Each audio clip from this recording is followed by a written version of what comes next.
மணித்தோர் குறிப்புடனே நோக்கினான். தருவனும் மற்றாங்கே தலை குனிந்து நின்றிட்டார். பொறுமி அவள் பின்னும் புலம்புவான். வான் சபையில் கேள்வி பலையுடையோ, கேடிலா நல்லிசையோ. வேள்வி தவங்கள் மிக புறந்த வேதியர்கள், மேலோர் இருக்கின்றே வெஞ்சினமே கொள்கிலரோ. வேலோர் என்னையுடைய வேந்தர் பிணிப்புண்டார், இங்கே வருமே குற்றமியம்ப வடியில்லை.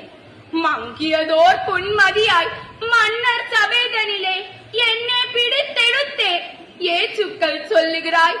நின்னே எவரும் நிறுத்தடா என்பதிலர் என் செய்கேன் என்றே இறைந்தழுதால் பாண்டவரே.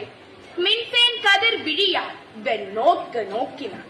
மற்றவர் தான் முன்போல் வாழியென்று சீர்குன்றி பற்றைகள் போல் நிற்பதனை பார்த்து வெறி கொண்டு தாடியடி தாடி என துச்சாதனன் அவளை தீதுரைகள் கூறினான். கர்ணன் சிரித்திட்டான். சகுனி புகழ்ந்தான். சபையினோர் வீட்டிருந்தான். தகுதியோர் வீட்டு மனம் சொல்லுகிறான். செய்யலே வீட்டுமாச்சாரியம் சொல்வது.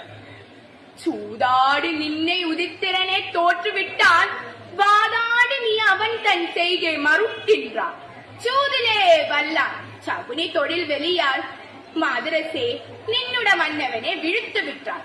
மற்றதனில் உன்னை ஒரு பந்தயமா வைத்தது குற்றம் என்று சொல்லுகிறாய் கோமகளே.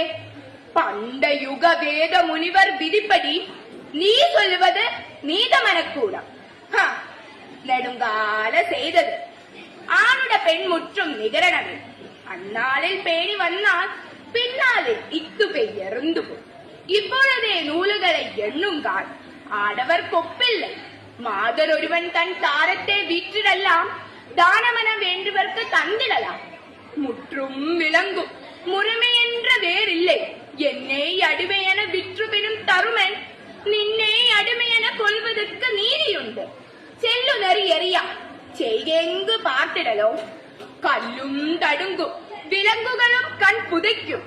செய்கை அநீதி என்று தீர்ந்தாலும் சார்த்திருந்தால் வைகுனரியும் வழக்கவும் நீ கேட்பதினால் அங்கவையும் நின் சார்பிலாகாவதி உரைத்தேன். தீங்கு தடுக்கும் திறமில்லை என்றெந்து மேலோ தலை கமிழ்ந்தார். மெல்லியலும் சொல்லுகிறார். நன்றி, வணக்கம்.